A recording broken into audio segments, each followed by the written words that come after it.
ಮನೆ ಹಾಳ ಬುದ್ಧಿ ಕಲಿಸ್ಕೊಡೋದು. ಗೊತ್ತಿಲ್ಲ ನನಗೆ ಧಾರಾವಾಹಿಯವರು ಎಷ್ಟು ನನ್ನನ್ನು ಹೇಟ್ ಮಾಡ್ತಾರೆ ಅಂತ. ಮನೆ ಹಾಳ ಬುದ್ಧಿಯನ್ನು ಕಲಿಸ್ಕೊಡುವಂಥ ಧಾರಾವಾಹಿಗೆ ಎಷ್ಟು ಎಡಿಕ್ಟ್ ಆಗಿದ್ದೀರಿ ಅಂದರೆ,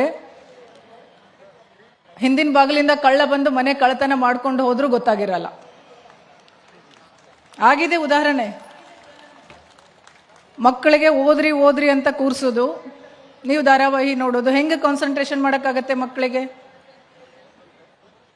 ನೀವು ಒಂದು ವಚನದ ಬುಕ್ಕನೋ ಒಂದು ಕಾದಂಬರಿಯೇನೋ ಹಿಡ್ಕೊಂಡು ಕೂತ್ಕೊಳ್ಳಿ ಅವ್ರ ಮುಂದೆ. ನೀವು ಪಾಠ ಹೇಳ್ಕೊಡ್ಬೇಕು ಅಂತಲ್ಲ. ನೀವೇನು ಮಾಡ್ತೀರಿ? ಮಕ್ಕಳು ಹೇಳಿದ್ದನ್ನೇ ಯಾರೂ ಕೇಳಿ ಕಲಿಯೋದಿಲ್ಲ. ನಾವು ಹೆಂಗೆ ನಡ್ಕೋತೀವಿ ನಮ್ಮನ್ನು ನೋಡಿ ಕಲಿತಾರೆ ಮಕ್ಕಳು.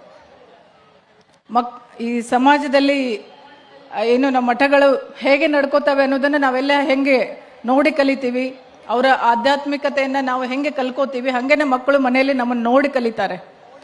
ದಯಮಾಡಿ ಹೆಣ್ಮಕ್ಳು, ನಿಮ್ಮ ಮಕ್ಕಳ ಭವಿಷ್ಯ ಉಜ್ವಲ ಆಗಬೇಕಂದ್ರೆ ಎಲ್ಲರೂ ಫಸ್ಟ್ ರ್ಯಾಂಕ್ ಬರೋಕ್ಕೆ ಸಾಧ್ಯನೇ ಇಲ್ಲ.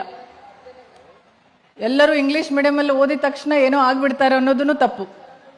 ಗ್ರಾಮೀಣ ಭಾಷೆಯಲ್ಲಿ, ನಮ್ಮ ಮಾತೃಭಾಷೆಯಲ್ಲಿ ಕಲಿತು ಏನೂ ಆಗಕ್ಕೆ ಸಾಧ್ಯ ಇದೆ.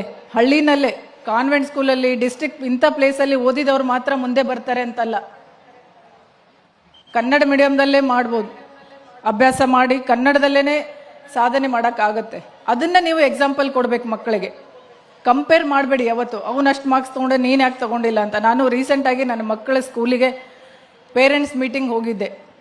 ಯೂಶ್ವಲಿ ಹೋಗೋದಿಲ್ಲ ನಾನು, ಬಟ್ ನನ್ನ ಮಗಳು ಈ ಸಲ ನೀನು ಬರಲೇಬೇಕು ಅಂತ. ಸೊ ನಾನು ಆಫೀಸ್ ಅವರ್ಸ್ ಸ್ವಲ್ಪ ಟೈಮ್ ಮಾಡ್ಕೊಂಡು ಹೋಗಿದ್ದೆ. ಅಲ್ಲಿ ಪೇರೆಂಟ್ಸು ಟೀಚರ್ಸಿಗೆ ಕೇಳುವಂಥ ಪ್ರಶ್ನೆಗಳನ್ನು ಕೇಳಿ ನನಗೆ ನಿಜವಾಗ್ಲೂ ಭಯ ಆಗಿಬಿಡ್ತು.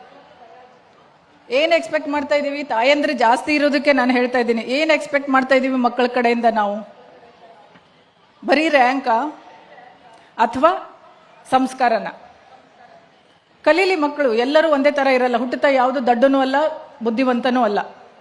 ದಯಮಾಡಿ ಮಕ್ಕಳಿಗೆ ಮೊದಲು ಸಂಸ್ಕಾರ ಕಲಿಸ್ಕೊಡಿ. ಅವ್ರು ಏನೇ ಓದಿದ್ರು ಏನೂ ಕೊನೆಗೆ ಬಂದು ಅವರು ಸಮಾಜದಲ್ಲಿ ಬದುಕೋದು ಹೆಂಗೆ ಅನ್ನೋದ ಕಲಿಸ್ಕೊಡಿ ಹೊರತು ಬೇರೆ ಥರ ಕಂಪೇರ್ ಮಾಡಿಬಿಟ್ಟು ಅವ್ರಿಗಿಷ್ಟ ಇಲ್ಲದೆ ಇರೋದಕ್ಕೆ ದೂಡೋದು ಬೇಡ. ಹಾಗಾಗಿ ಇತ್ತೀಚೆಗೆ ಆತ್ಮಹತ್ಯೆಗಳು, ನೆಗೆಟಿವ್ ಥಾಟ್ಸ್ಗಳು, ಬೇರೆ ಬೇರೆ ಸಾಮಾಜಿಕ ಜಾಲತಾಣದಲ್ಲಿ ಇಲ್ಲದೆ ಇರುವಂಥ ಕೆಟ್ಟ ಬುದ್ಧಿ ಬೆಳೀತಾ ಇರೋದು ಇದೇ ಕಾರಣಕ್ಕೆ. ಹಾಗಾಗಿ ನಾನು ಈ ಮಹಿಳಾ ಗೋಷ್ಠಿಯನ್ನು ಒಂದು ಪ್ರಸ್ತುತ ಹೌದೋ ಅಲ್ಲ ಗೊತ್ತಿಲ್ಲ, ಒಂದೆರಡು ಮಾತು ಹೇಳಬೇಕನ್ನಿಸ್ತು. ಹೆಣ್ಮಕ್ಳಿಗೆ ನಂಗೆ ಅಜ್ಜರು ಹೇಳಿದರು, ಸ್ವಲ್ಪ ಹೇಳಿಬಿಡಿ ಅವರ ಆಭರಣಗಳ ಬಗ್ಗೆ ಸ್ವಲ್ಪ ಇದಿರಲಿ ಅಂತ. ನಾನು ಆರ್ಗನೈಸರ್ಸಿಗೆ ಡೇ 1 ಹೇಳ್ತಾ ಇದ್ದೆ, ಶುರು ಆಗುವಾಗ ಮುಗಿದ ಮೇಲೆ ಹೆಣ್ಣುಮಕ್ಕಳಿಗೆ ತಮ್ಮ ಆಭರಣಗಳನ್ನು ಕೇರ್ಫುಲ್ಲಾಗಿ ಏನು ಹೇಳ್ತೀರಿ, ನಮ್ಮ ಸೇಫ್ಟಿಯಲ್ಲಿ ನಾವು ಹೋಗಬೇಕು.